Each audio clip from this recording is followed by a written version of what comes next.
Cette proposition de votre part. Donc, si on le dit, c'est à tort ou à raison. Parce qu'au moment où nous avons écrit le livre,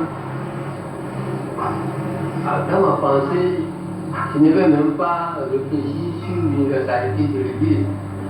Moi, j'ai vu que si l'Église atteignait toutes les frontières du Bénin, nous avons au moins 6 départements, et que le passé aurait besoin des adjoints pour travailler. Et c'est pourquoi j'ai hiérarchisé en disant qu'il y aura des pasteurs adjoints pour l'aider à le faire. À ce moment, il n'avait pas révisé, il était ici. On lui a tout lu, il n'avait pas révisé. C'est arrivé maintenant au Nigeria que je ne sais pas si il est menacé un peu par Mala qui voulait immédiatement être son adjoint. Il a dit que le jeu ne veut pas la chandelle. Et il a dit non. Que son église, à l'instar de l'église catholique, doit être dirigée par un seul et unique pasteur. C'est ce qu'il m'avait dit après ou avant sa mort. Il m'avait dit, oui, nous avons hiérarchisé le même pasteur dans le livre de l'Église, mais que lui voit que son église doit être dirigée par un seul et unique pasteur, à l'instar du Vatican. Donc pour lui, il n'y a pas besoin d'adjoint pasteur, d'assistant, tout ça là. Et il disait que même dans le livre même, au début, dans sa révélation, il disait que à la création, ils étaient en train de prier quand le premier visionnaire Marie était venu, qui était ramené du marché par l'Esprit Saint à leur lieu de prière. Et elle a fait dos à l'assistance et elle disait, l'Éternel veut vous montrer un prodige aujourd'hui. Fixez votre regard sur la bougie qui est allumée et voyez. Un instant après, une fourmi ailée était venue à tournoyer autour de la bougie pendant quelques instants, à sauter dans la lumière de la bougie et elle tombait morte. Elle dit ce n'est pas fini. Bien qu'elle ne regardait pas la séance là-bas, elle faisait tout à l'assistance. Elle dit ce n'est pas fini. Continuez à prier. Les gens continuaient à prier. Une autre mouche est venue, une autre mouche elle est venue, tourner autour de la bougie, a sauté aussi dans la flamme. Elle dit voilà. C'est ainsi que le premier pasteur s'en irait, un autre viendra, fera son tour, un autre viendra jusqu'à la fin des temps. Et pour vous en convaincre, je vous enverrai quelqu'un à la place de Sévin le lendemain. Il verra que la mer n'est plus du tout houleuse, elle sera calme dans sa cuvette, et l'homme ira relever le sable marin qu'il amènera. Avec ce sable marin, on peut ouvrir les yeux des aveugles. C'est ainsi que les lendemain qui sont envoyés pour nommer Moukari Anatole. Un chauffeur que j'ai rencontré dans le bureau de Contabès au moment où on parlait du livre Conversion. Il m'a affirmé que c'est lui qu'on a envoyé. Et qu'en allant à la plage, il avait traversé une sorte de rivière qu'il a obligé à mettre son vélo sous les bras, sur l'épaule. Au retour maintenant, quand il avait relevé le sable de la mer, arrivé là-bas, la mer était calme, comme si rien, il n'y avait pas de vague. Il avait relevé le sable, au retour, la rivière en question a disparu. C'est que c'est à cette heure qu'il a traversé la rivière. Donc, premièrement, à la naissance même, il est prévu un seul et unique pasteur qui se remplacerait au fil du temps. Le pasteur, même en terminant dans le livre, il a dit l'Éternel me révélera celui qui doit me remplacer il disait mon remplaçant sera désigné au moment opportun.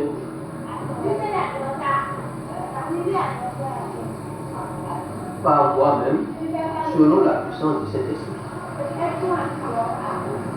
Mais avant sa mort, la révélation de l'homme en question ne l'a pas été faite. Et il déclarait à la télévision nigériane un jour que celui qui va le succéder comme pasteur n'est pas le dignitaire qui me suit immédiatement dans la hiérarchie de l'Église. Mon successeur sera choisi par le Saint-Esprit. Il ajouta que celui-là sera doté d'une puissance spirituelle supérieure à la sienne, en telle sorte qu'il va mettre complètement de l'ordre dans l'Église, il va tout planifier, et que lui, il n'est que rassembleur. Plus tard, à la Noël de 84, il a encore déclaré qu'il remet la gestion de l'Église entre 4 personnes. Bada, à Baossi, à Diane Koko, à Joseph. Que les 4 ensemble vont diriger l'Église jusqu'à l'avènement du nouveau pasteur. Voilà donc ce que le prêtre a dit. Alors certains vous prêtent l'idée que le pasteur a contesté donc la hiérarchisation des pasteurs et que vous seriez venu à une rencontre pour vous excuser publiquement parce que c'était un rajout de votre part selon ce que Oui, les gens. naturellement, je viens de le dire. J'ai dit que quand on avait écrit le livre, au Bénin, le pasteur n'avait pas rejeté la question de la hiérarchie. Et que c'est au Nigeria, après un temps là-bas, il a appris que non, le gouvernement du pasteur ne sera pas hiérarchisé et qu'il y aura un seul. Il me l'a dit, est-ce qu'il me l'a dit? Et c'est ainsi que quand nos Béninois ont commencé par discuter la place de pasteur ici, il y avait Diamou qui demandait à ce que le pasteur actuel aussi devienne pasteur. Ensuite, devenu pasteur au nord et un certain Koti Tamal qui viendrait l'adjoint de Diamou. J'ai intervenu en tant que responsable de zone, j'ai invité mes camarades de zone à dire ah c'est grave, le pasteur m'avait dit telle chose avant sa mort, ce que je n'avais pas révélé. Il m'avait dit qu'il ne doit pas avoir plusieurs pasteurs à la tête de son église. Et voilà, pour venir maintenant, ils sont en train de discuter pour donner la place du pasteur à certains hommes. Et nous nous sommes rencontrés à Papa les dignitaires, les droits nationaux actuels, en ce moment-là, on avait ce Tiamo et là aussi, et d'autres dévanciers étaient là. Je leur ai dit, voilà ce que le pasteur m'avait dit. Il avait dit qu'il ne doit pas avoir la tête de l'église de ce pasteur, que ce sera un seul et unique, mais qui sera révélé par le Saint-Esprit. Curieusement, à sa mort, quand cette épée mortelle était encore à la mort, dans une plantation de Aromi, au Nigeria là-bas, Papa Asopa, filiale de Kouril, à remettre à Bada pour lui notifier que c'est lui, Bada, qui assurera sa succession en tant que pasteur. quand on parle du courisme, voilà, c'est cultisme dans le pays, dans le courisme, dans les usages d'une église. Donc, ça semble vraiment une manigance, une imagination de Satan. Et c'est sur cette base que voilà, on ne commencé par chercher à devenir pasteur de notre église. Mais il y avait une lettre ouverte adressée le 31 juillet 1996 par le seigneur Montavès, Kabaya, pour s'injustice contre sa manière de devenir chercheur pasteur de l'église. Ainsi, il y a eu une réunion le 15 novembre 1986 à Terre-Plage, réunion à laquelle j'ai assisté, où le long à large on a discuté du problème et voilà, a fini par se remettre de son titre de pasteur et a repris son titre de supérieur. C'est ainsi qu'en 1986, nous avons tous accepté qu'il soit celui qui moins les fidèles. Le ministre de la patrie a demandé si je suis suprême, est-ce que je peux donner une onction? Nous avons dit oui. Si c'est une onction accompagne notre église, en restant toujours suprême, tu peux donner une onction. Alors c'est ainsi qu'en 1986, a commencé. Et tous les qui venaient accepter qu'il nous donne l'onction ici. Mais c'est curieux que plus tard, il s'est fait introduire pasteur. Pour revenir en arrière, si je n'avais pas modifié l'histoire de la hiérarchie dans le livre, c'est qu'entre temps, après la mort du prophète,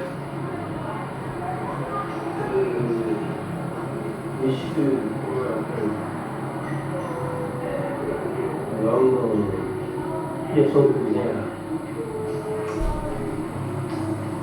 J'ai oublié son nom.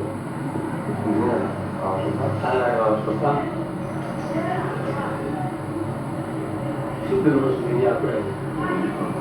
Nous étions en réunion à Ouagadougou et il a pris le livre qui dit c'est grâce au Seigneur à l'étonnant que nous avons quand même un document de base sur le mythe de Christ.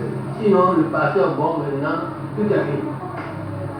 Je ne sais pas si c'est ça qui a attiré la jalousie de Paul, qui en tout temps avait refusé de signer le livre avec moi. Il avait demandé une seconde édition du livre et il a effacé mon nom. Moi j'ai rien dit, par exemple que c'est l'homme de Dieu et que personne ne peut se réclamer l'auteur de quelque chose inspiré par Dieu, parce que moi je ne suis pas un intellectuel. Dieu a voulu passer par moi pour sortir l'église de l'ornière à laquelle se trouvait des années bien avant. Donc je ne peux pas dire que je suis l'auteur de quelque chose intenté, imposé à condamner tout ça. C'est comme il a effacé mon nom. Moi, je n'ai plus d'intérêt d'aller modifier ce que le pasteur m'a dit dans un livre où mon nom ne s'y trouve plus. Si on m'avait laissé, je pouvais, et si j'avais l'argent, je pouvais quand même inscrire comme post-scriptum quelque part que le pasteur avait demandé à ce que son église soit dirigée par un seul pasteur et un pasteur désigné par l'Esprit Saint. Ce n'est pas un pasteur nommé ni élu, il ne s'agit pas du tout de cela. Voilà. Bon, actuellement nous avons le bicéphalisme au niveau de l'Église mondiale et si je comprends bien nos responsables de Porto-Novo, ils se basent quand même sur cette partie-là pour dire que dans l'Église il doit y avoir des pasteurs, des assistants pasteurs. Non, qu'est-ce que vous pouvez... c'est une erreur. Car Par 3 fois, j'ai intervenu en des séances plénières à Porto-Novo, comme à Porto-Novo, pour leur dire le désiratage du pasteur. Je leur dis plusieurs fois que le pasteur dit que son fils doit être dirigé par un seul et unique pasteur révélé. Je leur dis ça. Mais ils ont été, je vais dire, propulsés par le synode ou bien le congrès de la francophonie institué par Monaret ici, qui voulait que Bada destitue là-bas aussi de son titre de chef de diocèse, que c'est lui qui avait nommé. Ils ont manigancé beaucoup de choses quand les gens ont appris ça, parce que longtemps, je peux vous dire que Diamou avait même proclamé officiellement la chose là, à Baosi, comme remplaçant je pense que c'est le 31 octobre 1987, il avait dissous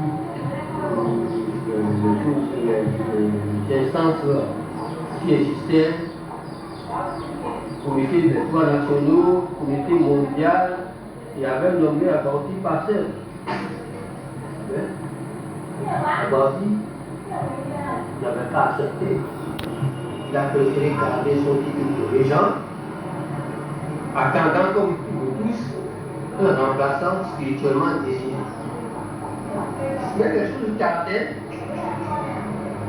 jusqu'après 10 ans comme ça, quand on a maintenant à projeter cette conférence multinationale de la francophonie, où il était question de ce soir garde d'abord aussi comme chef de diocèse, etc. Et les gens, les fidèles de Bénin se sont rassemblés à Porto-Novo pour dire si ça est ainsi, nous allons aussi nommer à Baosi pasteur au même titre que Bada. Comme ça, il ne pourra plus rien contre lui. C'est ainsi qu'ils se sont imposés ce devoir de nommer à Baosi pasteur. C'est anticonstitutionnel, comme d'après la déclaration du prophète. Donc, pour moi, ni Bada, ni Baosi ne pourraient surtout proclamer pasteur. Ils doivent toujours attendre. Et voilà que l'autre prend de plus en plus le privilège de descendre l'autre pour devenir le seul unique qui dit qu'il est pasteur mondial, chef suprême de l'Église chrétienne, alors que le chef suprême de l'Église chrétienne, c'est Jésus-Christ. Un homme n'a jamais été le chef suprême de l'Église chrétienne, c'est Jésus-Christ. Donc, toutes ces ambitions-là ont fait que les gens d'ici ont préféré proclamer aussi à Baosi comme pasteur. C'est à ce moment-là qu'ils ont brandi le livre. J'étais là, c'était Gaba, le seigneur Gaba, qui disait voilà, c'est étonnant, il avait écrit dans l'université de Diane qu'il faut des pasteurs, des adjoints, etc. Il vient lui ainsi, on a qu'à lui poser la question. Moi, je les ai regardés seulement, je n'ai plus rien dit parce que par 3 fois déjà, je leur ai déjà dit le désir du pasteur. Si maintenant ils ont, comment on va dire, ils ont su soi à ce que j'ai dit et qu'ils ont préféré nommer aussi l'autre pasteur, c'est parce que moi qu'on parlera de milieu et ça dit, je leur avais déjà plusieurs fois dit que le pasteur n'était pas d'accord. Donc quand il a posé cette question, moi je l'ai seulement rien dit. Ils ont déjà posé le A. Qu'est-ce que vous voulez que je dise après? Quand c'est déjà fait. Que je dise non, c'est pas fait. Non, je suis d'accord avec ça, puisque le temps où vraiment tout le monde pensait qu'un autre viendrait, le temps a passé. Donc nécessairement, il faut quand même un chef pour diriger l'église, mais ce n'est pas de cette manière, ce n'est pas de division. L'autre chef là-bas, l'autre chef ici, ça c'est vraiment l'éclatement de l'église, une division qui s'accentue toujours en lui. Selon l'Éternel qui intervient en temps, pour que vraiment le livre vienne pour mettre de l'ordre dans ces désordres.